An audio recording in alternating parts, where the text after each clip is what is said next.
Warning! Kinda Murdery contains adult themes, explicit language, and descriptions of violence. It is not suitable for anyone, and we recommend you stop listening now. That was the two brothers, and then supposedly one brother shot the other brother, and one brother, yes, the one that I don't remember their names, the difference, but they he's in jail for life. He's still in jail. So the grandmother, the mom of these two sons, are supposedly very wealthy. Somehow the family made a fortune on these theaters. So the family itself is very wealthy. So this nanny, Danny the nanny.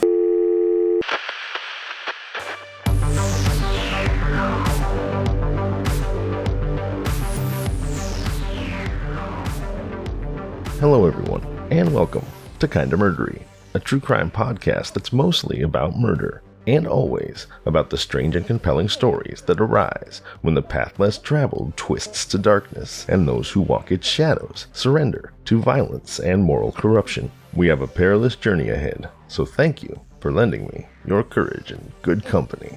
I'm Zevin Odelberg, and this is Kinda Murdery, coming to you still piping hot, freshly recorded in San Diego, California. Now right away I'm going to remind you about the Kinda Murdery hotline, 888-MURDERY.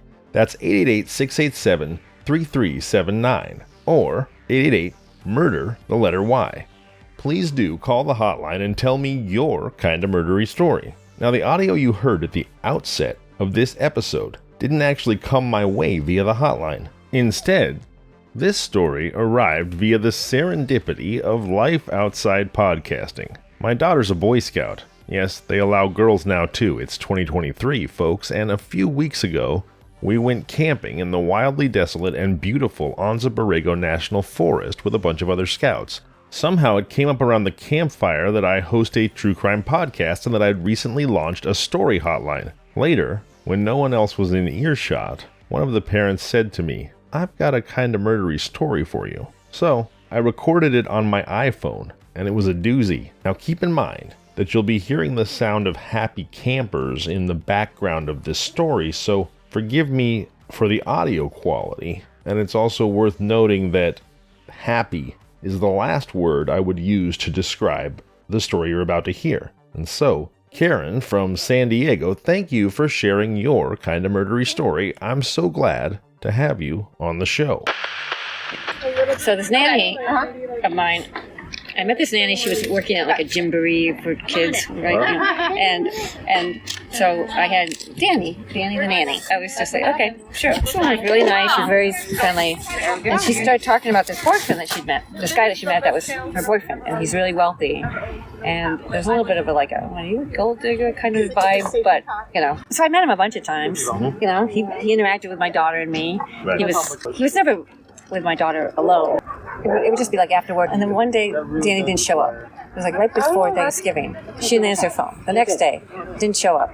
The third day, she finally said, I'm not feeling well. I had the flu. So I was like, okay, next week's Thanksgiving, so don't bother. You know, you don't have to work.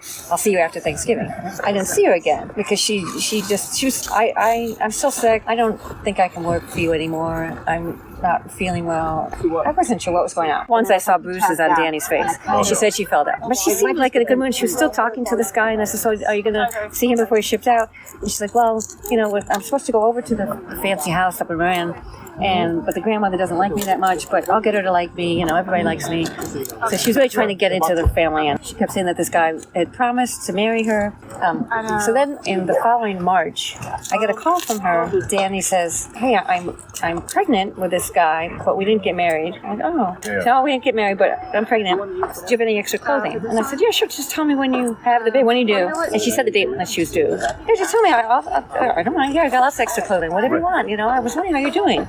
So then, almost a day to a year of when her daughter would have been born, I get this call, your nanny is in the paper. I said, what are you talking about? Your nanny, she's in the paper. You gotta look it up. And sure enough, I looked it up. And Danny had the little girls. The little girl was like a year old. And so it turns out this guy was beating up Danny. She got a restraining order against him.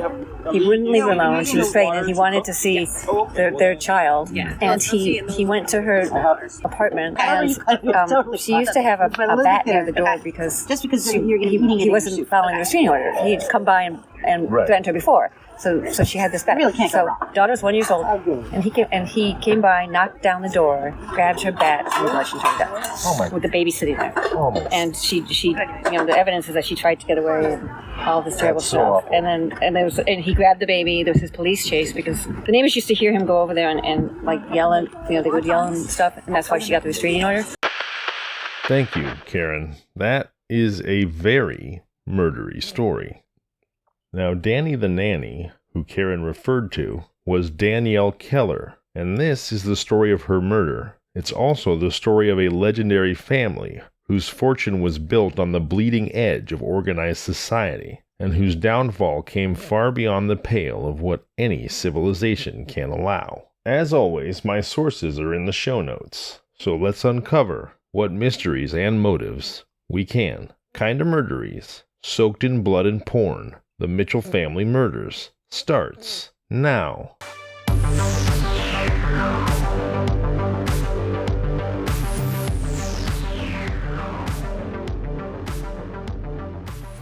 Jim Mitchell, an Antioch High School graduate who teamed with his brother Artie to build a legendary porn empire that included San Francisco's O'Farrell Theater and cutting-edge adult films, and who shot his brother Artie dead in 1991, died on a Thursday evening in 2007 at his Sonoma County ranch home.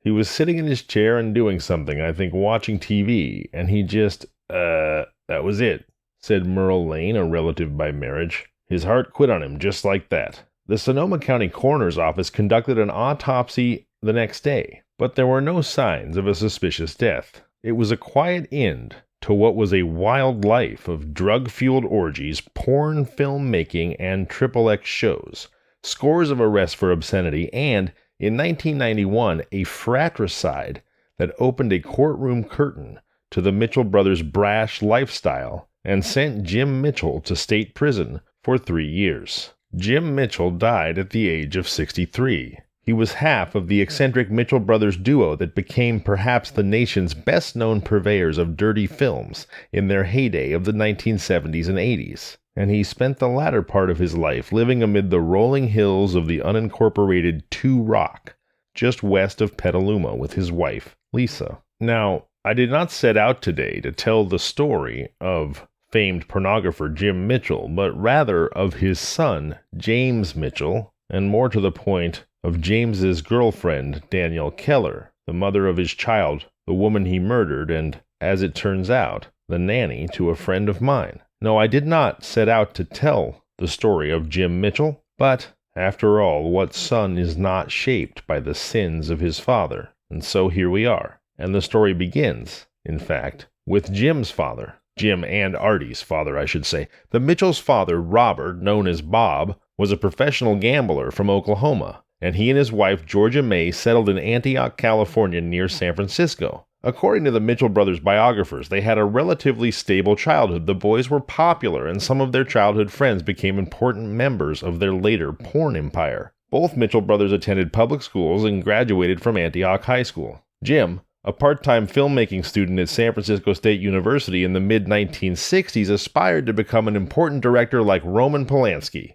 and he headed a group of classmates that had similar ambitions. He worked, while in college, at The Follies, a cinema showing brief, plotless films featuring naked performers, and Jim, keen eye that he had, observed that each night the theater was filled with masturbators who arrived simply for the on-screen nudity. Jim immediately recognized pornography as an undertapped market and a lucrative career opportunity for himself and Artie, who had recently been discharged from the U.S. Army. In 1969, with the help of Artie's Ivy League-educated wife Meredith Bradford, the brothers fulfilled their ambitions by leasing and renovating a dilapidated two-story building at 895 O'Farrell Street, which they converted into the O'Farrell Theater, a movie theater with a makeshift film studio upstairs. They also rented a larger facility at 991 Tennessee Street in which to shoot some of their films, the quality of which ranged from mediocre to atrocious.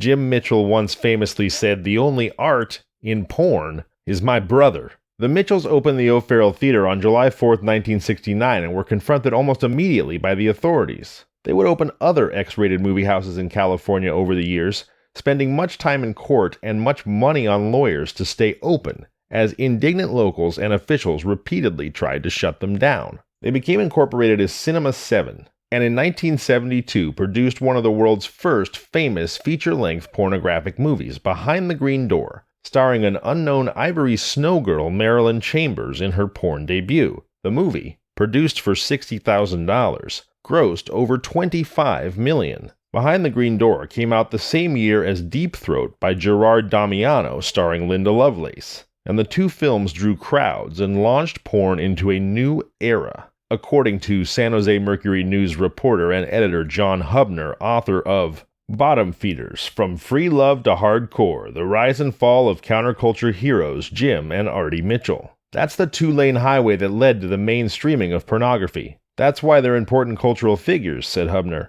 When they first started, pornography was mostly nudists playing volleyball and men and women with bars across their eyes. Jim and Artie were at the right place at the right time, which was San Francisco in the 1960s. The brothers grew up in a working-class family, the sons of a card shark, as I had mentioned, and a school teacher. Hubner called them Okies from Antioch, and as kids, the brothers often hung out together, playing pool and watching out for each other. Jim graduated from Antioch High in 1962, and according to a 1987 Contra Costa Times profile of the brothers, he became a, quote, protest-marching, acid-dropping leftist at San Francisco State University, studying film and politics. He dropped out after riot cops chased him down the street during one demonstration. He was 2 years older than Artie and would become a savvy sex industry businessman. Artie was the younger, crazier, sexually voracious brother, according to a 1992 biography called X-Rated, The Mitchell Brothers, a true story of sex, money, and death by David McCumber,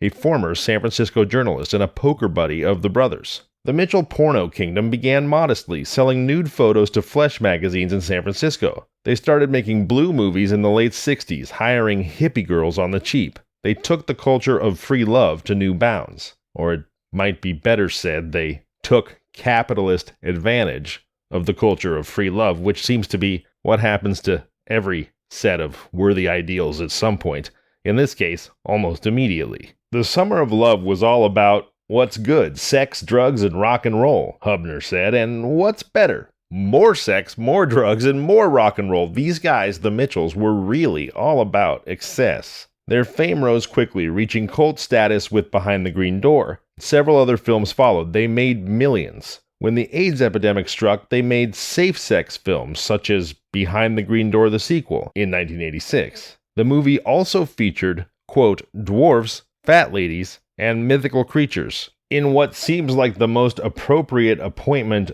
of the counterculture era. Gonzo journalist Hunter S. Thompson once served as night manager at the O'Farrell Theater at O'Farrell and Polk Streets. Thompson, who sadly took his own life in 2005, once dubbed the O'Farrell Theater the, quote, Carnegie Hall of public sex, unquote. In 1990, Artie Mitchell and other family members were rescued from a riptide off Ocean Beach in San Francisco. Jim Mitchell used a surfboard to rescue his son. Artie was hospitalized with hypothermia. A year later came the end of the Brotherhood. Prosecutors described the shooting on a rainy night at Artie's home in Corte Madera as a cold-hearted bid to control a younger brother. Jim Mitchell's lawyers claimed that Artie, 45, was in an alcohol and drug-spurred tailspin and threatened to kill Jim. They painted the shooting as a desperate attempt to convince Artie to seek treatment. Jim Mitchell was armed with a rifle, a handgun, a knife, and a box of ammunition when he entered the house and fired on his brother, hitting him 3 times, the fatal shot in the head. When police arrested him as he walked from the home, he had a .22 caliber rifle stuffed down a pants leg and a revolver in a shoulder holster. Mitchell kept a wide cast of friends high and low in San Francisco, and some of the city's political elite threw their support behind a lenient sentence for him, writing letters to the judge. But the judge, in handing Mitchell a 6-year sentence for voluntary manslaughter, likened him to Robert De Niro's crazed, driven killer in Taxi Driver, saying, quote, "You became Travis Bickle, and as a result, Artie is dead. And despite his faults, Artie did not deserve to die." Mitchell, who walked away from San Quentin prison in 1997, went on to live a quiet life, raising horses on his ranch, and dying, as was mentioned at the outset, in 2007. Despite his cult status, Mitchell made no claim to cultural high ground. saying famously, as I mentioned earlier, the only art in this business, the porn business, is my brother art. And with his brother, he produced hundreds of films while facing and beating more than 100 arrests on obscenity-related charges. Hustler porn magnate Larry Flint said through his secretary, "Jim was a true pioneer in the business. He'll be missed." Little did Jim know, when he passed away in 2007, that just 2 years later, his son, James Raphael Mitchell, would follow in his father's bloody footsteps.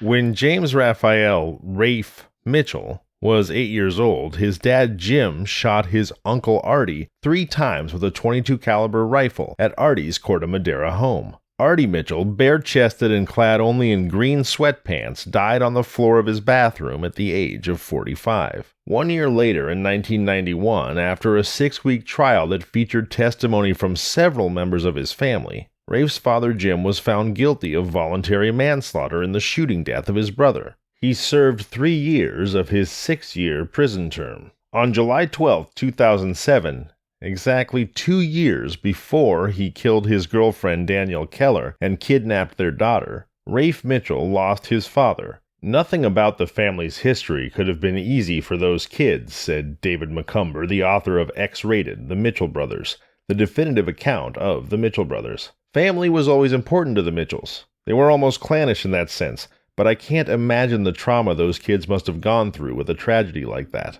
By all accounts, Jim and Artie Mitchell were inseparably close for most of their lives. With 9 children and at least 4 marriages between them, Jim and Artie shared a weekend house in the East Bay in the late 1980s. The home served as a home base for the Mitchells, who had matching joint custody agreements. On a given weekend, the house would be packed with as many as 10 kids, including Jim's children, all from his second marriage. Meta, the eldest, now the general manager of Cinema 7, along with James, Raphael, Rafe, Mitchell, Justin, and Jennifer. Throughout the 1970s and 1980s, the Mitchell brothers were engaged in constant battles with the San Francisco Police Department, with the city's Vice Squad making countless raids of their infamous Mitchell Brothers O'Farrell Theater in San Francisco. In the early 1980s, the brothers faced numerous court battles with the city all the way up to the California Supreme Court. Because they spent so much time running their business and defending it in court, Jim and Artie weren't exactly candidates for Father of the Year. In 1988, Jim Mitchell told the San Francisco Examiner that the toughest thing about the breakup of his second marriage was spending 2 days a week alone with his kids when he, quote, didn't know anything about being a father. "It's not exactly an easy domestic situation to grow up in," Hinkle said. That's Warren Hinkle, veteran Bay Area journalist. Add to that the trauma of the situation with Jim killing Artie, and Rafe's upbringing was not the typical childhood of a Marin County resident. Hinkle, who once shared an office with Hunter S. Thompson above the O'Farrell Theater, was at Jim Mitchell's side throughout his trial in 1992. Mitchell claimed that he'd gone to his brother's home in an attempt to halt the drug and alcohol-induced downward spiral that Artie had been on for years, and that attempt had gone horribly awry. He felt terrible about it, Hinkle said. "I'm no shrink, but growing up in that kind of environment as a kid can take a toll on you." After scathing comments by the mother of his deceased ex-girlfriend,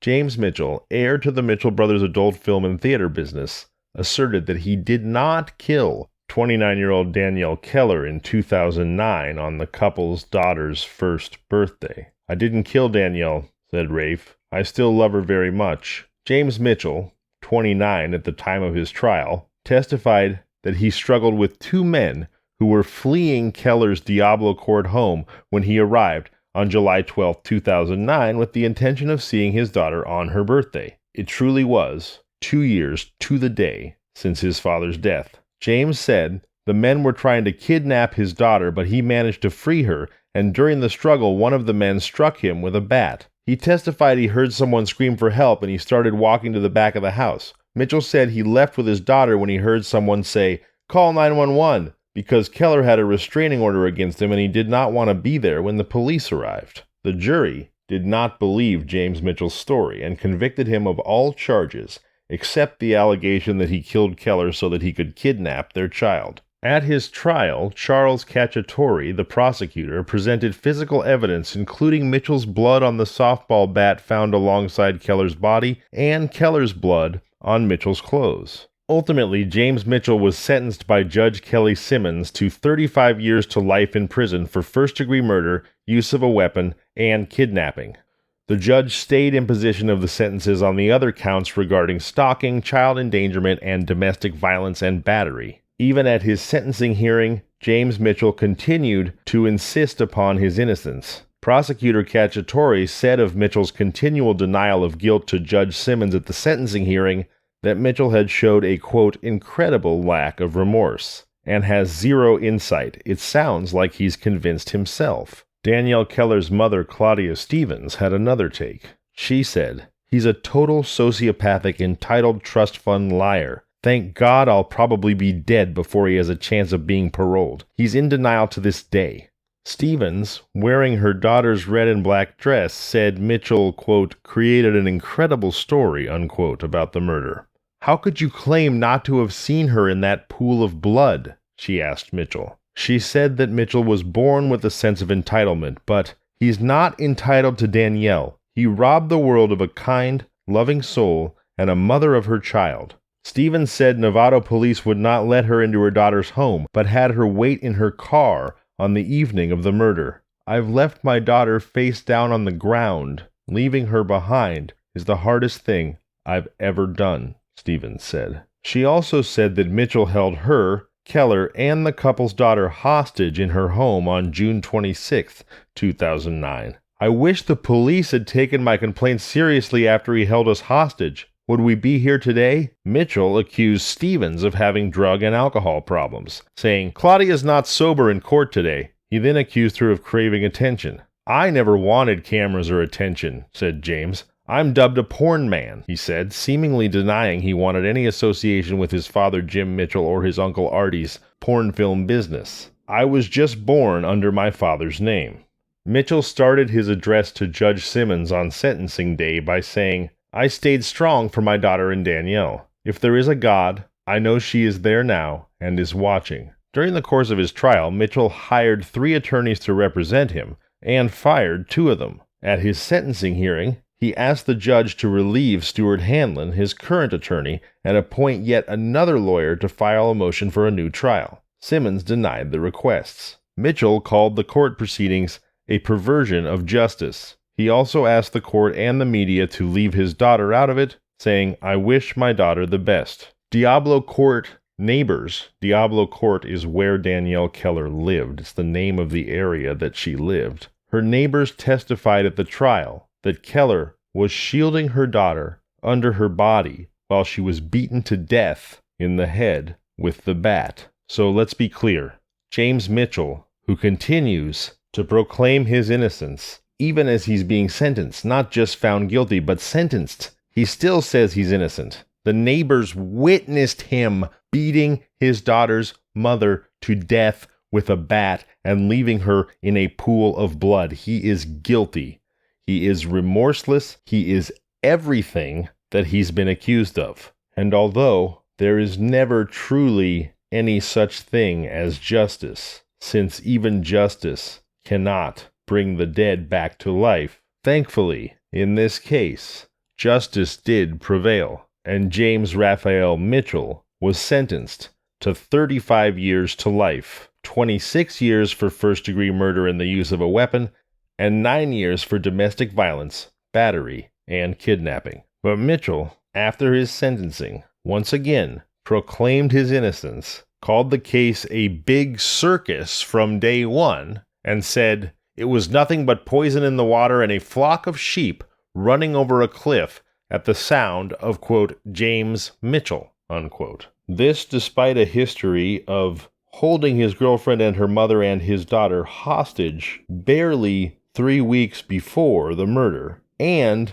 despite Danielle's neighbors watching him beat her to death. God, this story just got so gross. At least he's in prison. 35 years to life as of 2011. Here's hoping he never gets out. Boy, When your friend tells you she's got a story to tell you on a camp trip, I'm not sure you're expecting to hear that one, or at least I wasn't. Whew. All right, before we go, I want to remind you, as I often do, of the free 3-digit Lifeline number 988 that you can call to receive immediate counseling for substance use, mental health, or suicidal thoughts. Please program it into your phone. That's 988. It's a free call. And if you find yourself in acute crisis, and I hope you don't, but if you do, please dial 988. Now, if you're not in acute crisis and you just want to connect with someone, please feel free to reach out to me, kindofmurdery@gmail.com, @kindofmurdery on all social media, or you can call the Kinda Murdery hotline. That's 888-MURDERY, 888-687-3379, 888-MURDER, the letter Y. You can connect with me that way too. Please do know, though, that I am not trained or qualified to help you if you are in crisis. So in that case, dial 988. But if you just want to connect with someone, if you just want to share, I'm here, I care, and I would love to connect with you. And please do always, always remember that the world is a better place with you in it. Next, remember, I would love for you to call 888-MURDERY to tell me your Kinda Murdery story. I would love to share it on the show. And I also would like to hear your story if you, like me, have a disability. As some of you may already know, I'm living with cerebral palsy. If you'd like to talk about the challenges you face, the ways in which your life is unique, please do feel free to call or email and talk about that as well. As I've said before, and this will always remain true, it is my belief that by sharing our unique stories, sharing the parts of our lives that are different than what most people are used to, we can help each other understand that someone who is very different and has a very different life is still a person of value, still worthwhile, worthy of love, respect, and all those things. And hopefully, by sharing our stories of difference, we can build empathy together, which is something the world desperately needs. So please do. Share your Kinda Murdery stories, share your personal stories, call 888-MURDERY, email me kindofmurdery@gmail.com, etc. If you like the show, I would love it if you'd take just a moment and leave me a 5-star review wherever your favorite platform is. Those are my announcements for today. And so I say to you, thank you for being here. I'll see you on Sunday. I'm Zevin Odelberg, and this has been Kinda Murdery.